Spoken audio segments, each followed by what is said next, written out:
Good morning, St. Francis, and good morning, people of God. It is Friday, the 5th day of April, 2024. It is Easter Friday, the octave of Easter. It is the 6th day of the Easter season. Again, 5th day of April, 6th day of Easter. Yes, yeah, one after. And here in the backyard, the patio of the Friary Rectory, the red dogwood is just about past peak, but the azaleas are coming in over here. So very nice. And there's a chair. I don't know why there's a chair over there. Move that chair. But the azaleas are coming in very nice over here. So a nice little backdrop for today. So we're coming to the close of Easter week. Again, this week of the 8th day, an entire day with readings that refer back to the resurrection, that in the Liturgy of the Hours, each hour is repeated from that of Sunday. Again, it is Sunday lived large. It is Sunday lived again and again and again all this week. Again, signifying the new creation, the 8th day, that the resurrection of Christ has opened up before us and has given way from the darkness of pain and sorrow and sin and death and everything else like that. New life abounds. New life abounds everywhere. And with the blue skies here in Carolina and everything else like that, and it's kind of cool today, so it's a very nice day to be outside enjoying the new life of Easter.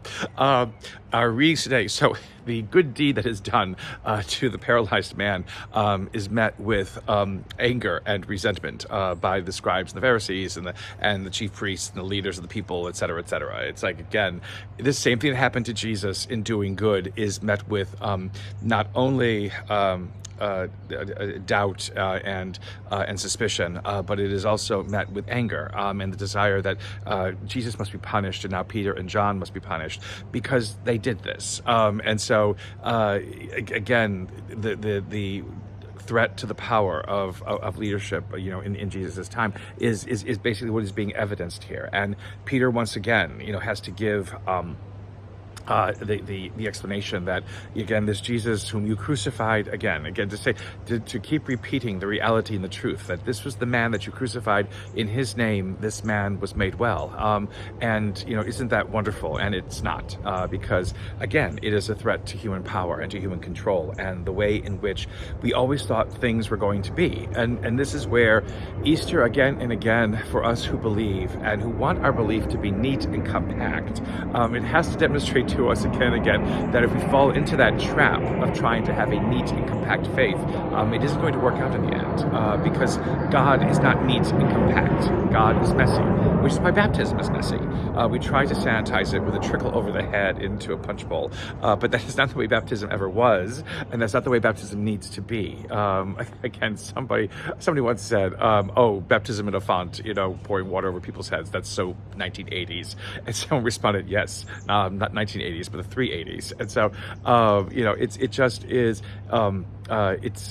It's something that we have to recognize, is that, again, the way that God works is by amazement and by wonder, and not necessarily by rules and regulations. The only rule that we are called to have, which Jesus gave at the Last Supper speeches, was that to love one another and never stopping to love one another. And acts of love have great power. And so the act of love that Peter and John had for this anonymous man who was paralyzed, again, enabled him to walk. And it has to be met with joy and not with suspicion.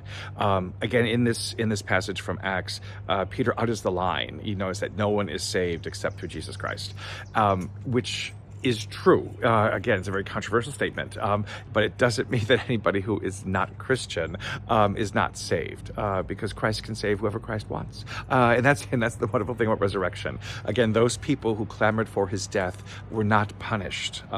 They were constantly showed again and again amazement and wonders, and in many ways they punished themselves because they refused to see it, and they refused to believe it, and they refused to let it enter into their hearts. So they were the ones basically who condemned themselves. It wasn't God, it wasn't Christ.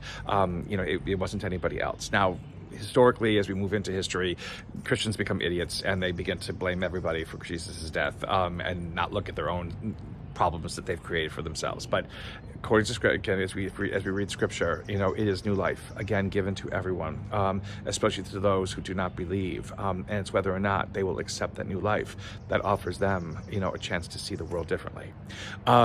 The passage today that we have about the resurrection appearances comes from John this time, and this is where again, things have been told that Jesus is risen, but the apostles have kind of just gotten back to work again, doing what they do naturally, which is fishing.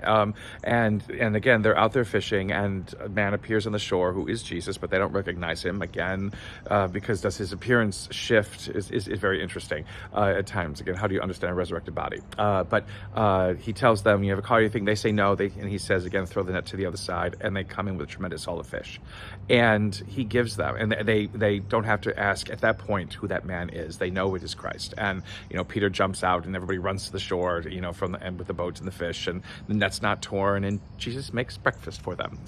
And it gets these wonderful tangible acts in which Jesus basically demonstrates companionship and fellowship, and does not hold grudges against the apostles for what they failed to do. He basically offers them again new life, and this is the new life that is offered by sustenance, by bread and fish, which he breaks and he gives to them. Again, the symbol of fish, it isn't just bread, wine, fish, a whole bunch of comestibles. Again, Jesus uses to demonstrate again his care and his love for those, especially those who are closest to him.